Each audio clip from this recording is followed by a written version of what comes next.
Entonces, entrando en materia, vamos a mirar el entendimiento básico del día del Señor. Y para ello, vamos a tomar como bosquejo las primeras palabras de Éxodo 28, que es la referencia de cuando el Señor públicamente expresa el mandamiento del día del Señor o del día de reposo. Aquí dice: acuérdate del día de reposo para santificarlo. Así que nuestro bosquejo en esta semana va a ser el siguiente. Primero, acuérdate, para ver en esta sesión el fundamento del día de reposo. Segunda parte de nuestro bosquejo es del día de reposo. Y vamos a estudiar en sí mismo cuál es el asunto de un día semanal para observar. Y tercero, para santificarlo.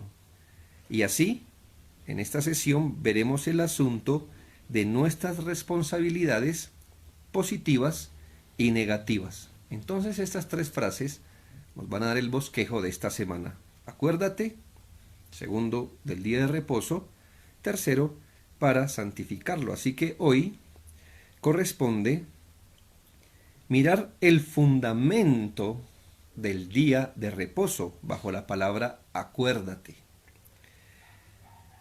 Por supuesto que la exhortación acuérdate nos lleva hacia atrás. El Señor no le está informando al pueblo por primera vez del mandamiento, sino que le está diciendo que se acuerde. Es decir, que vuelva hacia atrás, haga memoria, para que esta memoria modifique su práctica presente. No es acordarse como algo que uno trae a memoria sin ninguna implicación en el presente, sino acuérdate para hacer tal cosa. Y la exhortación acuérdate, ¿hacia dónde? Si rastreamos lo más hacia atrás posible para recordarnos del día de reposo, ¿hacia dónde deberíamos retroceder lo más que podamos? Por supuesto, hasta la creación. Génesis 2, 2, 3. Y esto es bueno entenderlo, porque para muchas personas acordarse del día del Señor o el día de reposo lo llevan máximo hasta Éxodo 20, hasta la ley. Pero recordamos que el día de reposo fue instituido en la creación. Génesis 2, 2, 3. Acabó Dios en el día séptimo la obra que hizo, y reposó el día séptimo de toda la obra que hizo, y bendijo Dios al día séptimo y lo santificó. Es decir, no solo le dio una bendición especial, sino que lo apartó, lo santificó, lo consagró para él, porque en él, dice, reposó de toda la obra que había hecho en la creación. Así que el Sabbat, cuando voy a hablar de la palabra Sabbat, no es sinónimo de sábado, ya lo veremos en próximas sesiones. Sabbat tiene que ser Sabbat 2 puntos o igual a reposo. La palabra Sabbat en el hebreo significa reposo. Si fuéramos a un diccionario antiguo y buscáramos la palabra Sabbat, no nos va a decir, como dice la Reina Valera, ¿a qué equivale a sábado? No. Diría Sabbat, 2 puntos, reposo o descanso. Así que el Sabbat, el día de descanso o reposo, comenzó con la creación y comenzó con el ejemplo de Dios mismo, como acabamos de leer. El Señor reposó el día séptimo. Recuerde que el día sexto creó al hombre, el día séptimo reposó. Este argumento se basa principalmente en cómo el resto de la Biblia ve la historia de la creación. Mire, la Biblia va a razonar en muchas cosas para determinar qué se debe o qué no se debe hacer en muchas cosas, va a razonar devolviéndonos al Edén, a la creación.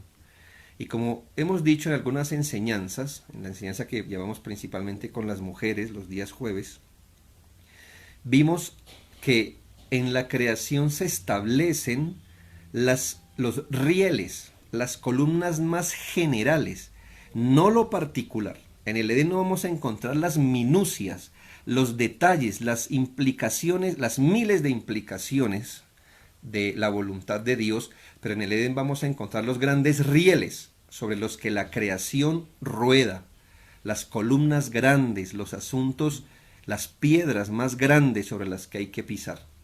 La Biblia siempre va a razonar que si queremos encontrar un principio general, tenemos que volvernos a la creación, porque en la creación se establecen los principios generales sobre las que rueda el mundo de Dios, no la iglesia, el mundo en general. Así que en la creación, en este registro de la creación, vemos paradigmas éticos que van a trascender independientemente la cultura, independientemente los pactos de la Biblia, independientemente el tiempo que ocurra. Esos paradigmas, ese modelo ético va a permanecer para siempre, porque corresponde al modelo, voy a usar una palabra, quizá no sea la mejor, pero corresponde al modelo original de una creación sin pecado, y entonces eso nos manifiesta la voluntad del Señor cuando no había pecado, y ese paradigma ético, ese paradigma es un modelo, ese modelo, esa estructura ética nos va a acompañar el resto de la Biblia. Va a adquirir varias formas, pero la estructura va a estar allí.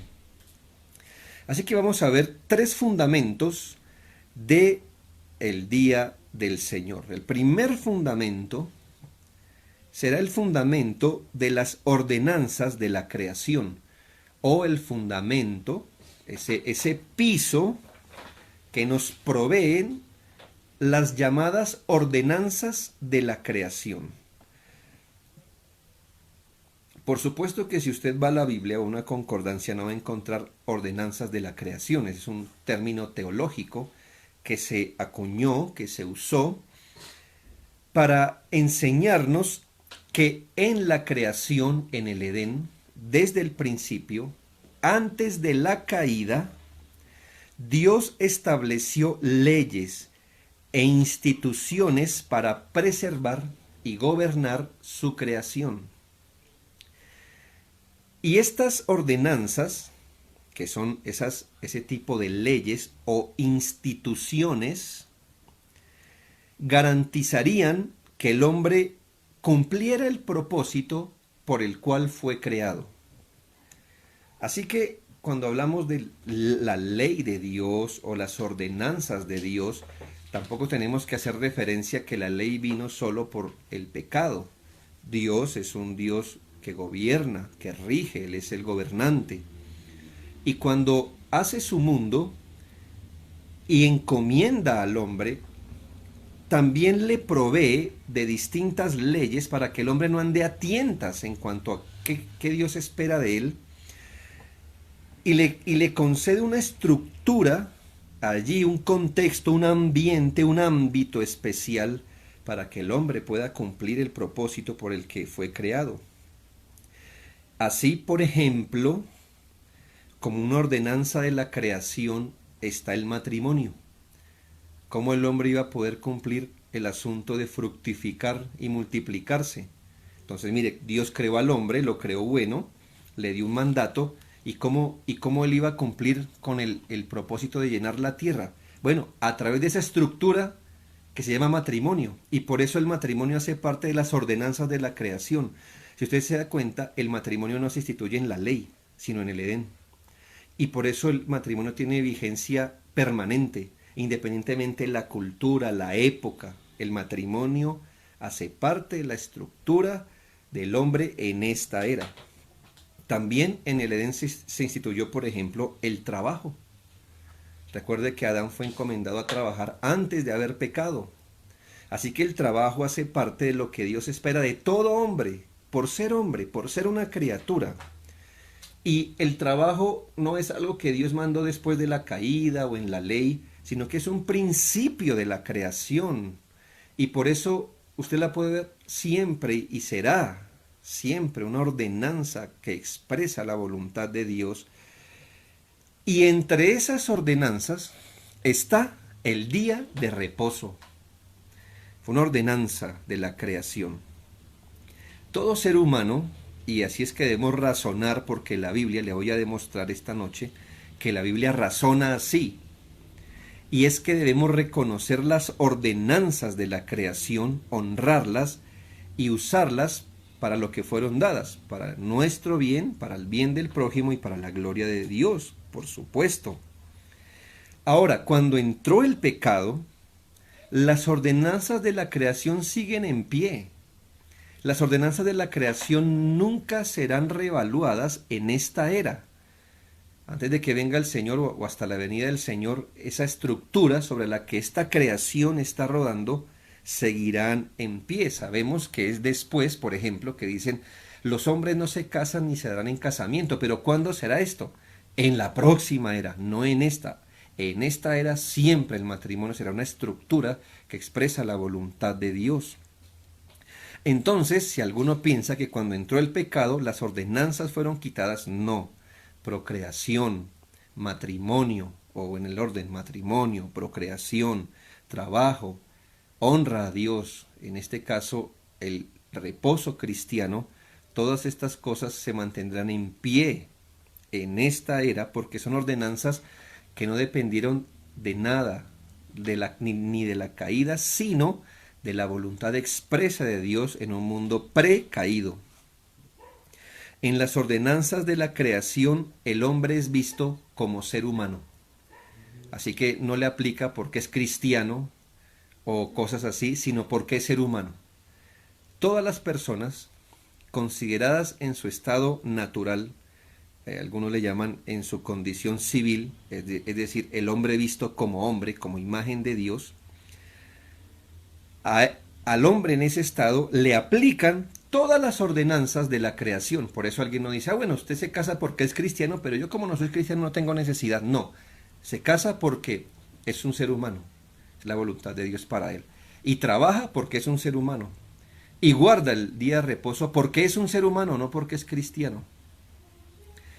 El hombre, como imagen de Dios, posee, y Dios lo creó así, estoy hablando del hombre antes de la caída, con una ley de obediencia universal escrita en su corazón. Voy a hacer referencia a nuestra confesión de fe, la Confesión Bautista de Londres, de 1689, en el capítulo 19, párrafo 1. Es un resumen, vuelvo y le digo, no voy a poder explicar todo como a la minucia, pero me voy a parar en las declaraciones confesionales. Dice, Dios dio a Adán una ley de obediencia universal, escrita en su corazón, y además un precepto en particular de no comer del fruto del árbol del conocimiento del bien y del mal. Así que la confesión de fe nos enseña que esta ley, estas ordenanzas de la creación, Adán las podía reconocer. ¿Y por qué Adán las podía reconocer?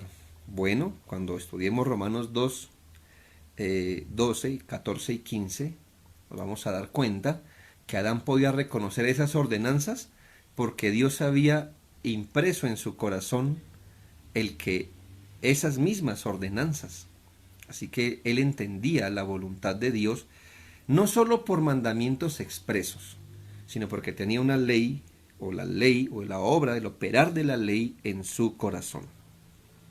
Y esto me lleva a una puntualización, y es que Dios le reveló a Adán su voluntad de manera general en el Edén. Vuelvo y repito, no vamos a encontrar en las ordenanzas de la creación todas las minucias. Vamos a encontrar los puntos generales. Y entendemos que Dios le reveló a Adán en el Edén su voluntad de manera general de dos maneras. Por palabras que revelaban la voluntad de Dios, como cuando le dijo, fructificad y multiplicaos, llenad la tierra y sojuzgadla. Dice luego también Génesis 2 que él puso al hombre en el Edén para que lo labrase y lo guardase, así que él le debió decir. Y sabemos que cuando vino Eva, ya Adán sabía que todo árbol podía comer menos de tal árbol, etc. Así que encontramos en el Edén que Dios le reveló a Adán su voluntad a través de palabras, lo que vamos a llamarle palabras revelación. Pero en el Edén, Dios, esto va a pasar mucho en el Antiguo Testamento y en el Nuevo también, pero en el Edén es nuestra interés ahorita mismo. Dios le reveló su voluntad por actos que revelaban también la voluntad de Dios. Quiere decir que Dios hizo cosas que luego las explicaría, pero las hizo de manera que fueran una manera de revelar su voluntad, a lo que llamaremos actos revelación. Dios usó palabras que revelaban su voluntad y usó obras que revelaban su voluntad. Eso hizo en la primera creación. Y téngalo muy en cuenta, porque cuando se va a instituir el día del Señor del nuevo pacto, se va a usar lo mismo. Palabras revelación y actos revelación. Tenga eso en mente.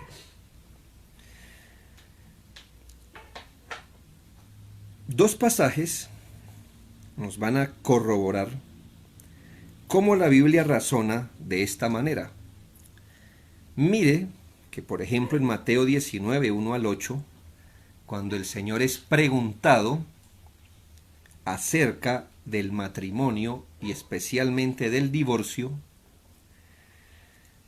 quienes le preguntan le cuestionan si es lícito divorciarse o repudiar a su mujer por cualquier causa.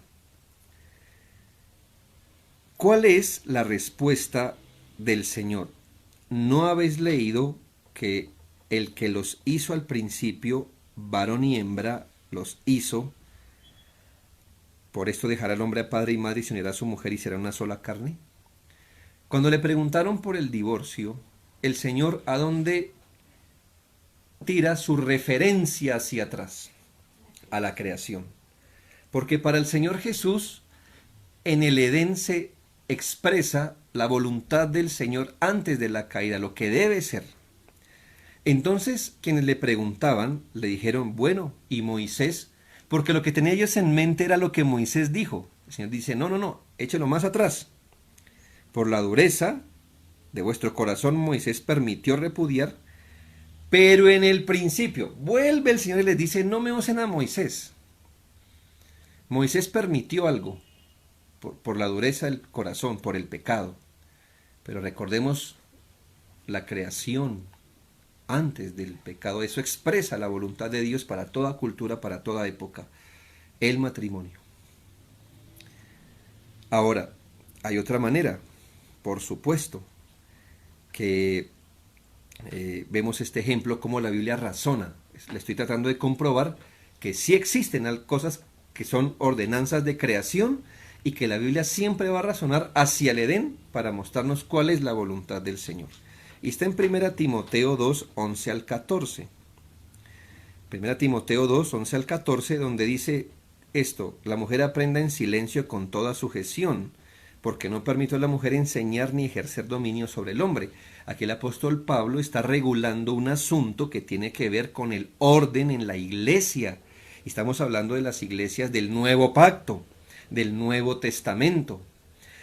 Y para solucionar un problema de desorden en la iglesia, él dice, la mujer no debe ocupar el lugar de enseñar, el papel magisterial de una iglesia, es decir, los que llevan a cabo el papel de instruir a una iglesia. Y nos interesa el por qué. ¿Por qué, Pablo, puedes decir eso para una iglesia del Nuevo Testamento, para una iglesia después de Cristo, para las iglesias como las nuestras? ¿Por qué, Pablo, la mujer debe ocupar ese lugar? Él dice, porque Adán fue formado primero y después Eva. Así que mire, aquí hay algo que nos nota lo que le dije anteriormente. Cuando el Señor respondió la pregunta del divorcio, usó palabra revelación. ¿Sí se dio cuenta? Él hizo uso de las palabras que Dios dijo en el Edén. El hombre dejará a su padre y a su madre y se unirá a su mujer. Dios dijo algo que reveló su voluntad. Aquí Pablo está enseñándonos qué significa acto revelación. Y es que sin decir nada, Dios no dijo esto.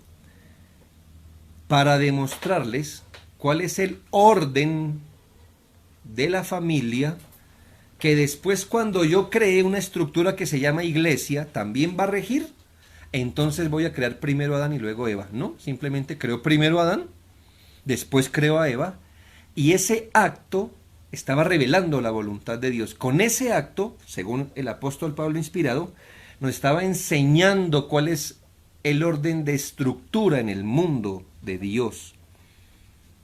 Así que Dios en el Edén no tenía que decir, bueno, cuando lo dijo, nos reveló su voluntad, pero allí hizo cosas que también se tornan en una ordenanza y que se establecen aún para toda cultura, antiguo y nuevo pacto por igual.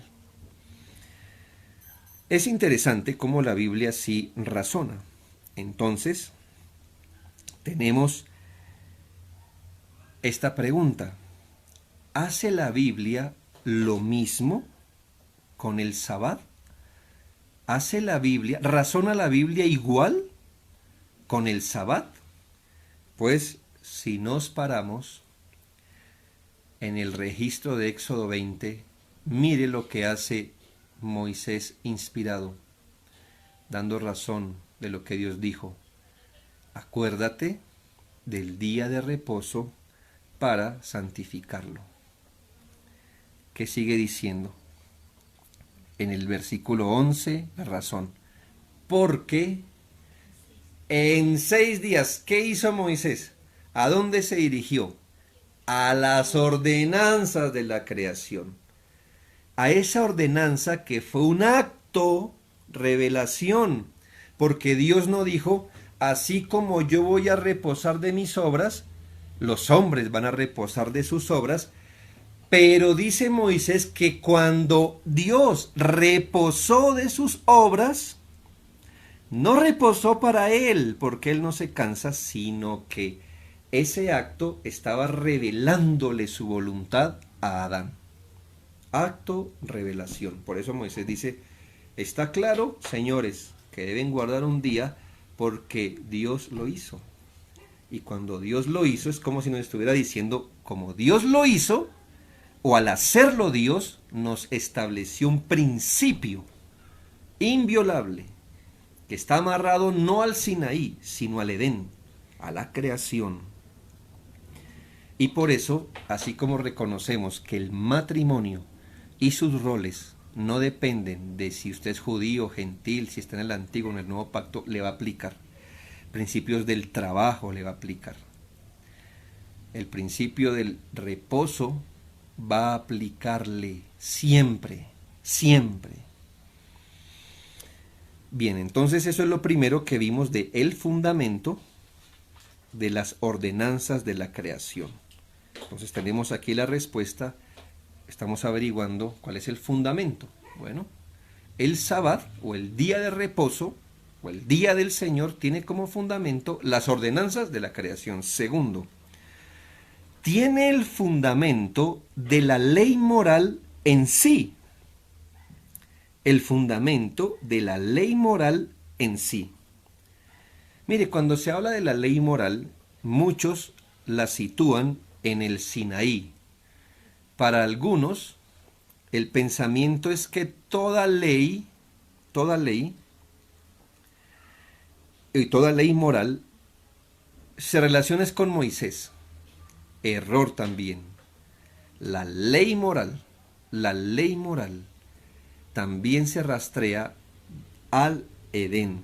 La ley moral corresponde al código ético de la humanidad desde el Edén. Imagínese todo el tiempo transcurrido entre la creación y Moisés, Quiere decir que el hombre no fue sometido a ninguna ley moral de parte de Dios, que el hombre hacía lo que bien le parecía, que Dios no era gobernante moral ahí. Por supuesto que no. Dios gobernó moralmente a través de esa ley que se reconoce como moral. ¿Y cuándo dice esto? Bueno, según Romanos 2, 14 y 15, nos da esta visión. Dice, porque cuando los gentiles que no tienen ley, por supuesto que aquí es ley escrita, visible, cuando los gentiles que no tienen ley, porque les recuerdo que los gentiles no tenían ley a la manera de los judíos, que estaba escrita, dice, hacen por naturaleza lo que es de la ley. Note aquí, hacen por naturaleza lo que es de la ley. Aunque no tengan ley o esa ley escrita, son ley para sí mismos, mostrando la obra de la ley escrita en sus corazones, dando testimonio a su conciencia y acusándoles o defendiéndoles sus razonamientos. Este texto nos ofrece datos muy interesantes. Nos dice que por creación Dios ha mantenido un vínculo moral con todo ser humano. Dios ha mantenido el vínculo por medio del cual ejerce señorío sobre todo hombre, en líneas generales, por supuesto, no en las minucias, pero en líneas generales, Dios le permite conocer al hombre las demandas morales que Dios exige de él. ¿Y cómo es esto? Cómo el hombre, cualquier hombre, así fuera gentil, así fuera Adán, ¿cómo lo sabía? Por la obra de la ley escrita en su corazón. Dios ha determinado dirigir al hombre de acuerdo a su voluntad. De hecho, ese testimonio de que en líneas generales, vuelvo, insisto, líneas generales, Dios le hace conocer ese código moral al hombre por el cual regirse, nos está expresando precisamente que el hombre es imagen de Dios. Es decir, ¿qué es ser imagen de Dios? Pues Dios es un ser moral y nos hizo como Él. Eso es, entre otras cosas, no es lo único, pero que Dios sea un ser moral y nos haya hecho, bueno, Él no se sujeta a ninguna ley, Él es el estándar moral. Al hacernos como Él, nos hizo seres morales. ¿Y cómo imprimió su moralidad en nosotros? Pues la Biblia le llama escribiendo la obra de la ley en el corazón, por medio de la cual el hombre se ubica, por así decirlo, en términos generales, de cuál es la voluntad de Dios.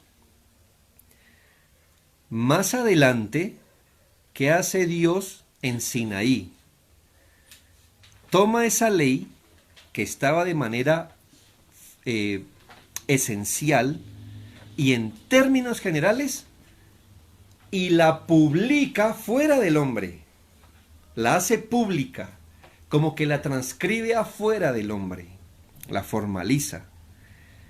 Pero no es que allí la haya revelado, de hecho la reveló en el corazón de los hombres. Ser hecho a imagen y semejanza de Dios significa, entre otras cosas, que la obra de la ley fue puesta en el corazón del ser humano. Por eso dice la Escritura que cuando el hombre obra por naturaleza, de cierta forma hace lo que la ley dice.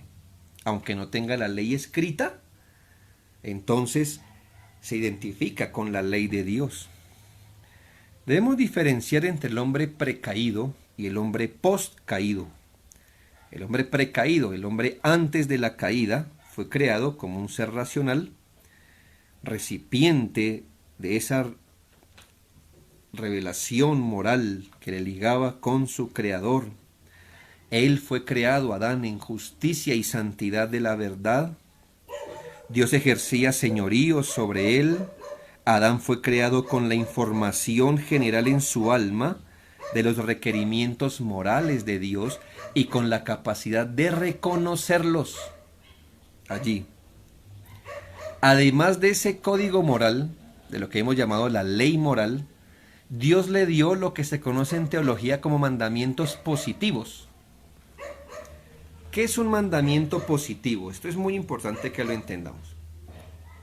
En general, mire, Dios le comunicó a Adán su voluntad moral. Es decir, como ser humano, bajo qué estructura moral debería andar. Pero además de eso, le dio mandamientos positivos, es decir, mandamientos anexos, donde Dios también manifestaba su voluntad. Y eran mandamientos específicos, implicaciones muy particulares de la ley moral. Por ejemplo, Adán fue creado, vamos a decir, con la ley moral en su corazón. Pero además de eso, Dios le dijo, de ese árbol no coma. ¿Sí ve cómo fue un mandamiento? Ese mandamiento le aplicó a Adán, a nosotros no. Pero para Adán ese mandamiento positivo se derivó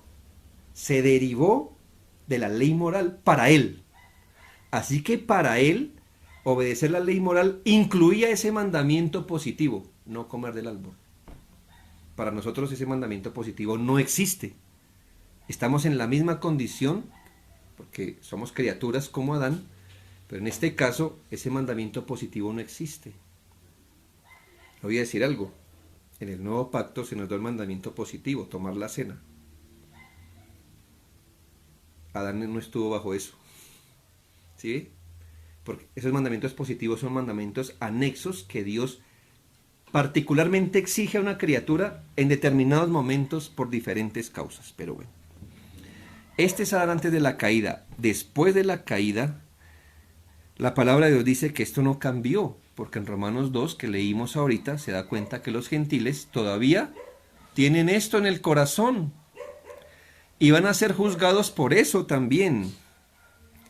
Así que aunque no formaran parte del trato de Dios con Israel, aunque no hubieran estado bajo Moisés, por así decirlo,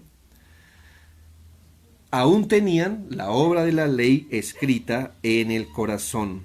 Ese testimonio, la obra de la ley, la labor de la ley, el trabajo de la ley en su alma, seguía siendo un lineamiento moral para él.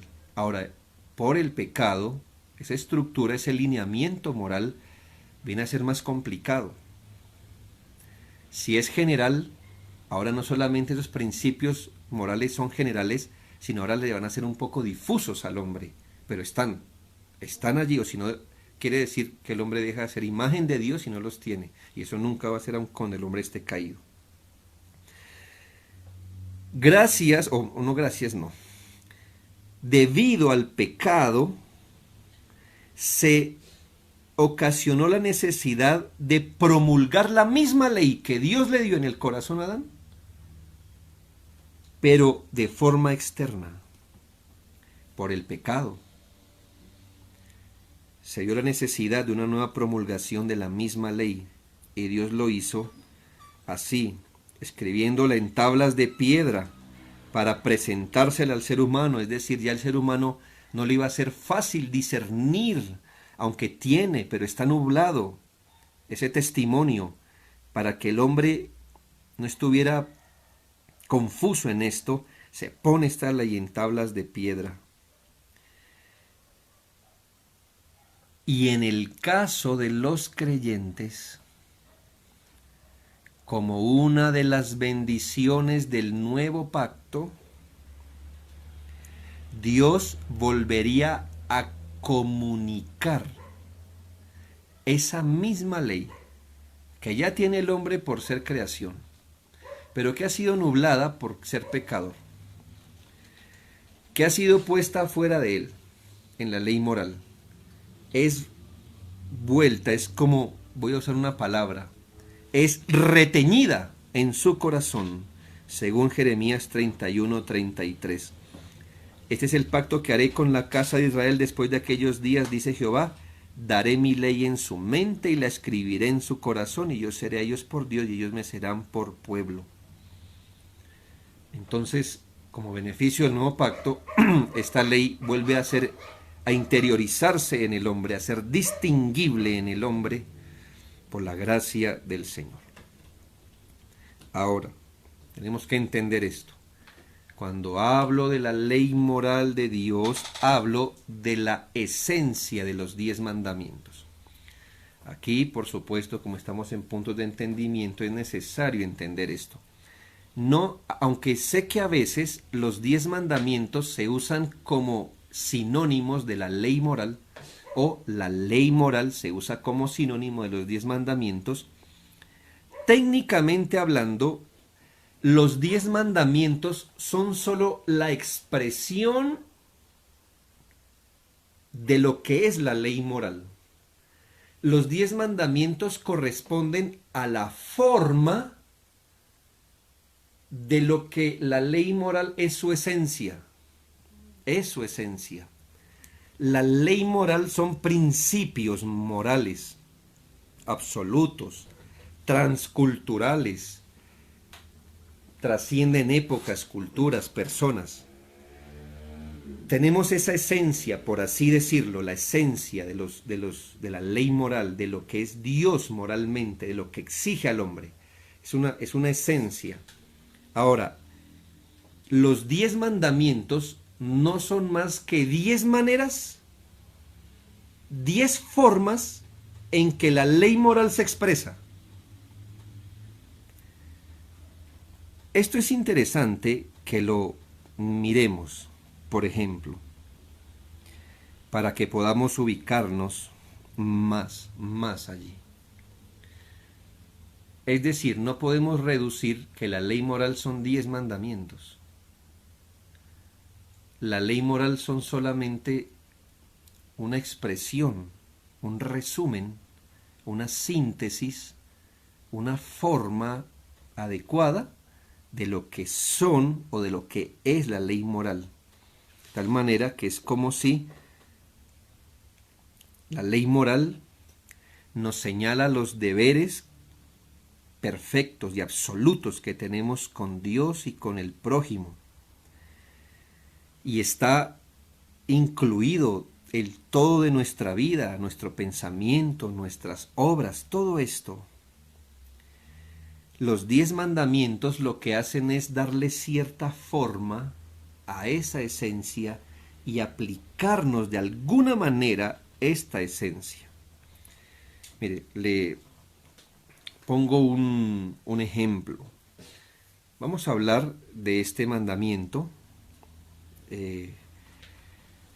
que dice: no te harás imagen ni ninguna semejanza de lo que esté arriba en el cielo, abajo en la tierra, ¿verdad? Ni en las aguas debajo de la tierra.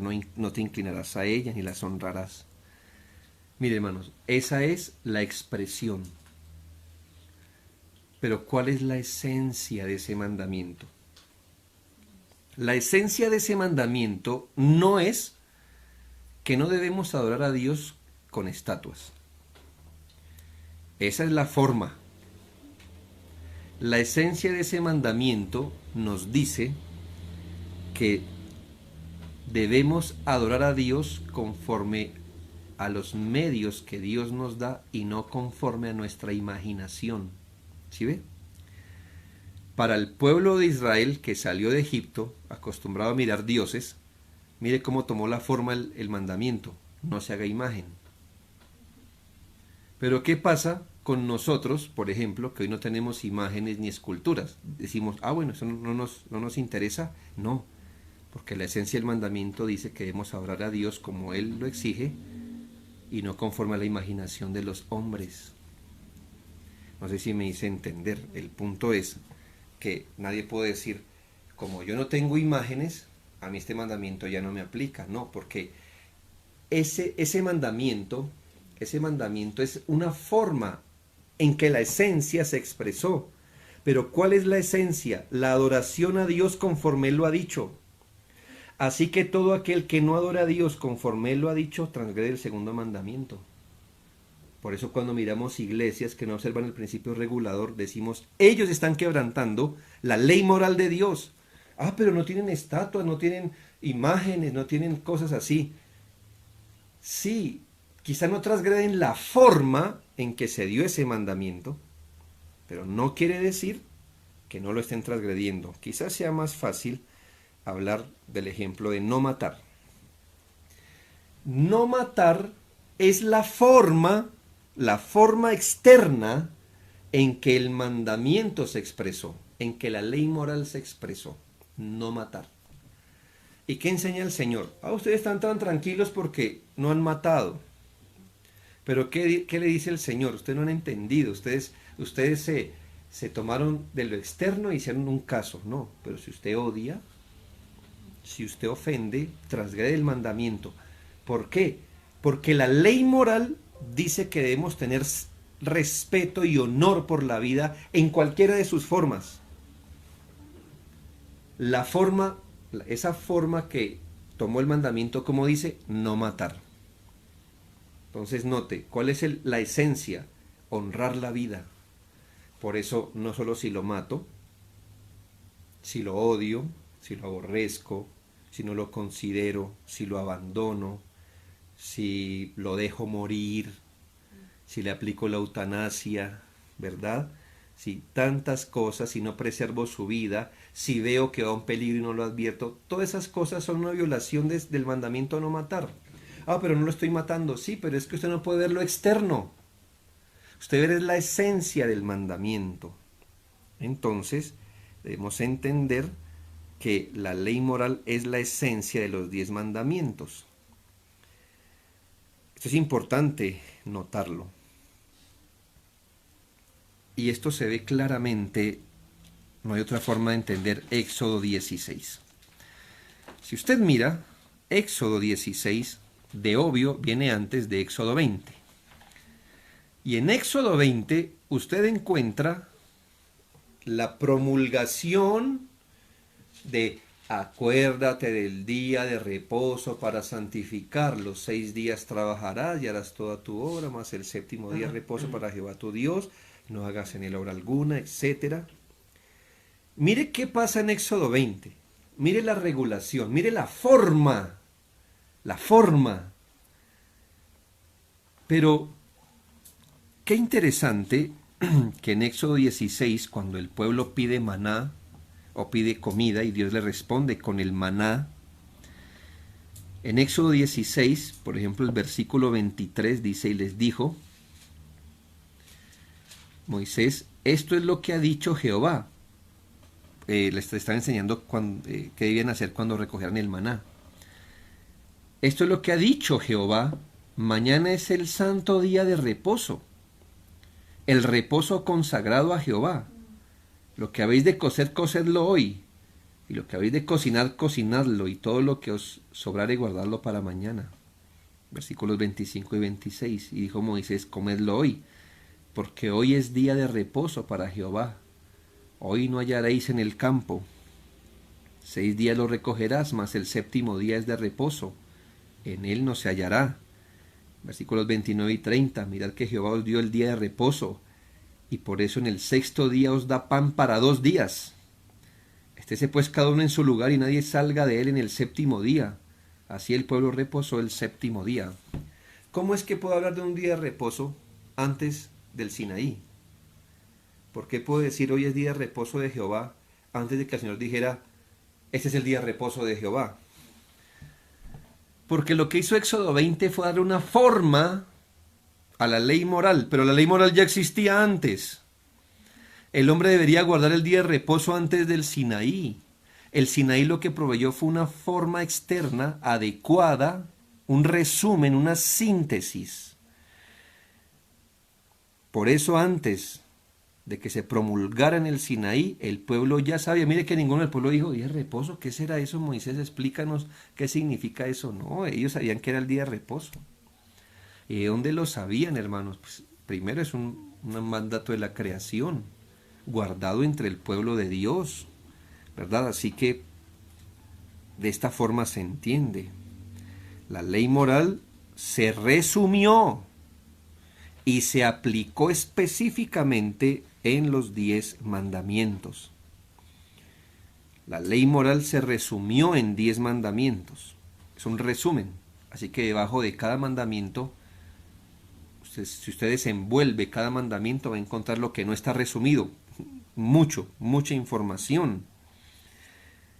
La ley moral sintetizó, la ley moral sintetizó, resumió, los 10 mandamientos resumieron o sintetizaron la ley moral y lo aplicaron de forma específica para un pueblo que salió de Egipto.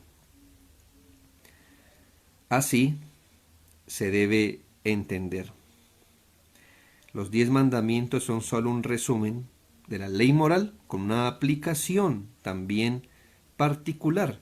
Pero cuando estudiamos la ley moral debemos mirar no solo el mandamiento 1, 2, 3 hasta el 10, sino todo lo que está incluido bajo cada mandamiento para llegar a su esencia, tanto lo positivo como lo negativo. Y por último, el doble fundamento de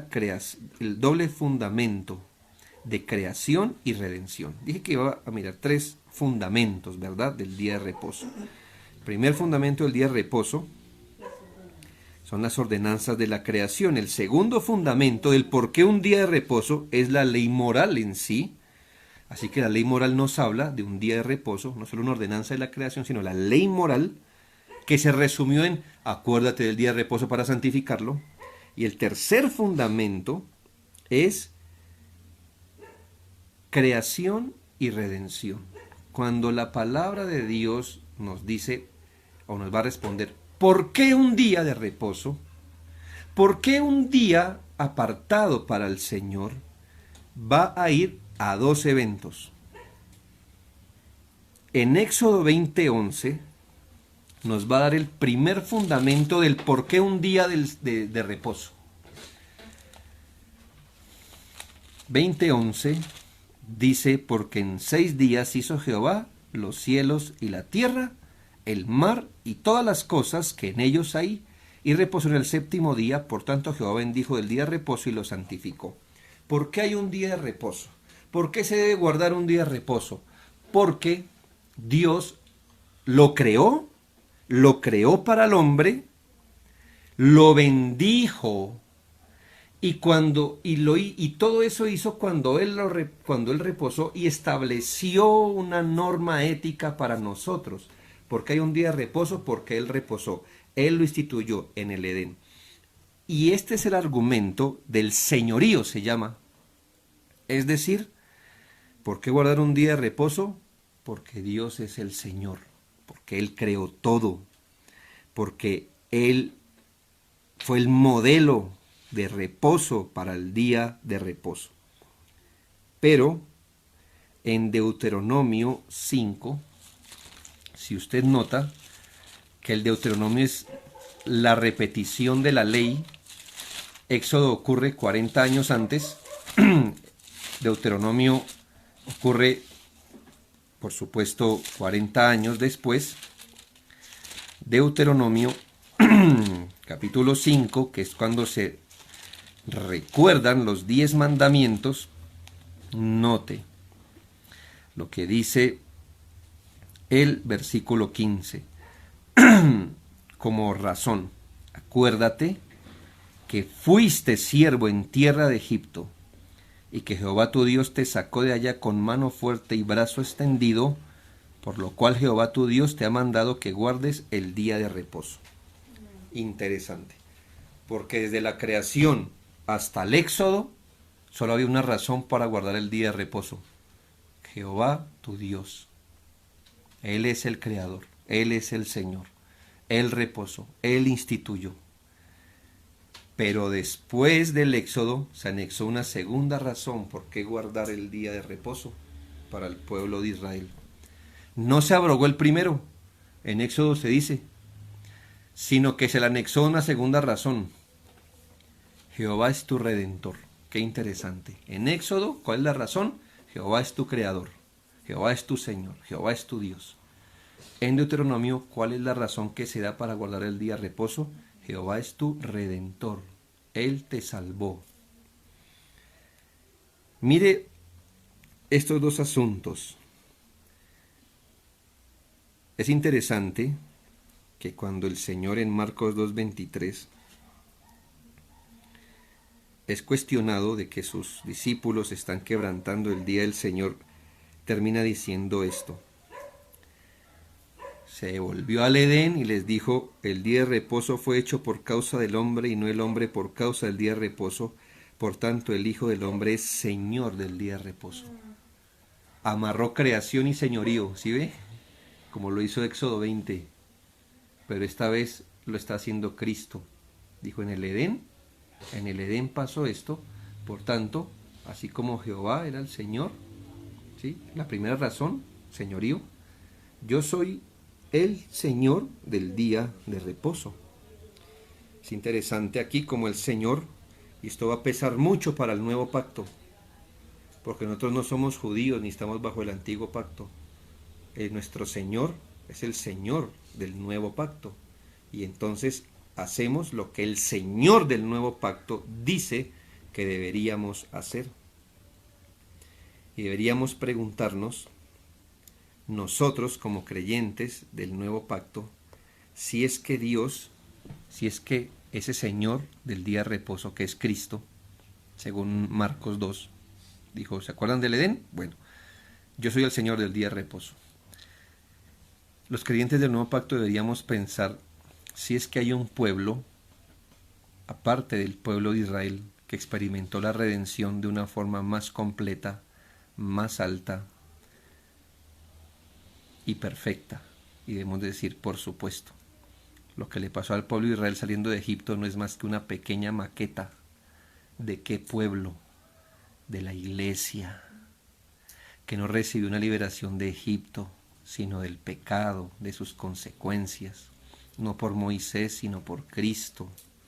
Ahí usted ve que para nosotros la razón es la misma.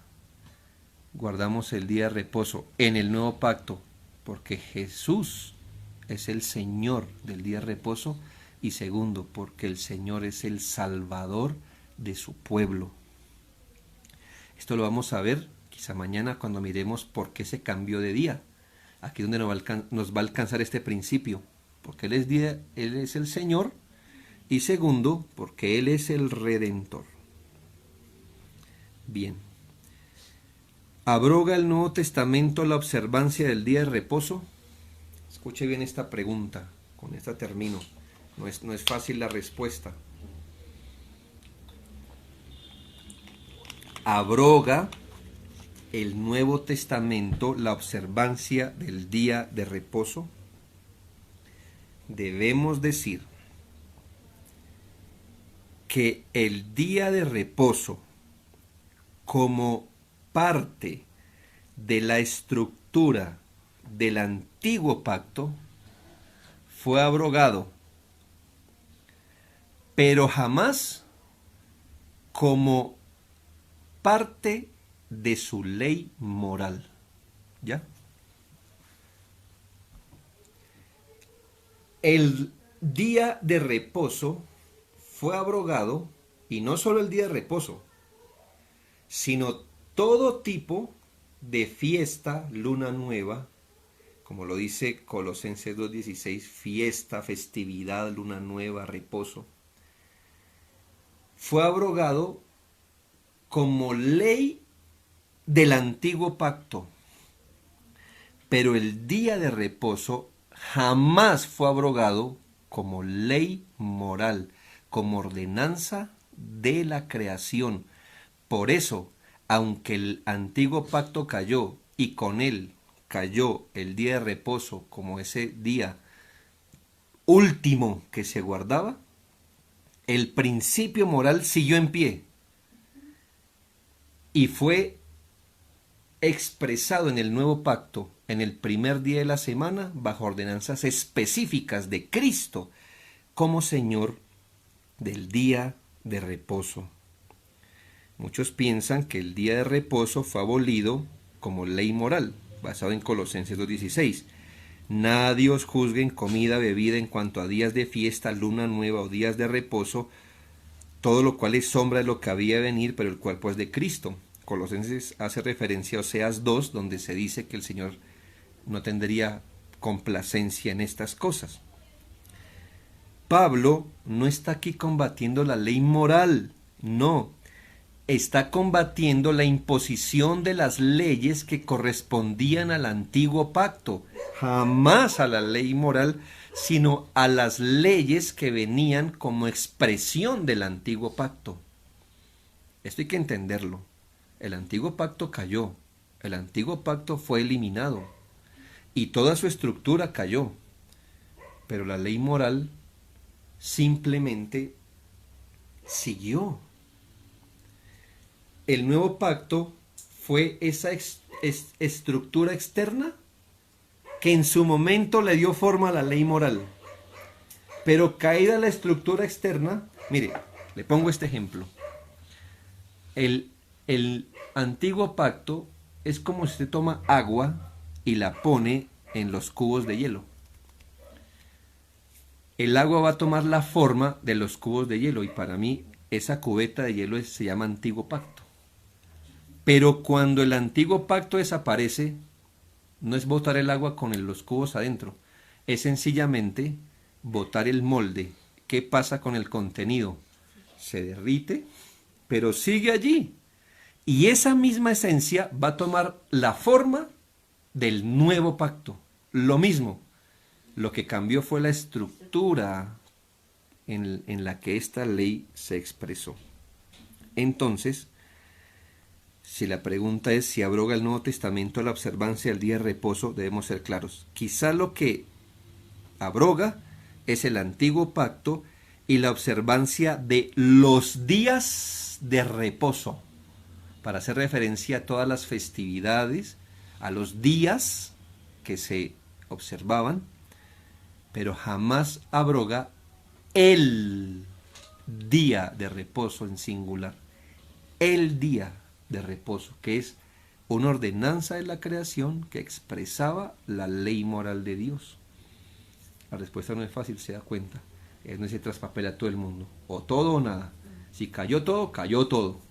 Y si todo, entonces, no, porque si cayó todo, entonces eso nos deja sin ley moral. Pero si todo sigue en pie, entonces nos volvemos judaizantes, tratando de guardar aquí una ley, ¿me hago entender? Y no es o todo o nada, no. Cayó el antiguo pacto en su estructura, pero la ley moral sigue. Y lo que pasa con este mandamiento es que en el cuarto mandamiento va a tomar una forma específica en el nuevo pacto. Muy, voy a decirlo así, muy a lo Jesucristo, muy a lo iglesia. Claro, no va a olvidar su aspecto moral universal, pero se va a aplicar con Cristo en el centro. Esta es pues la explicación de los tres fundamentos en los que, ¿por qué hay un día de reposo? ¿Por qué existe tal cosa? Bien, hermanos.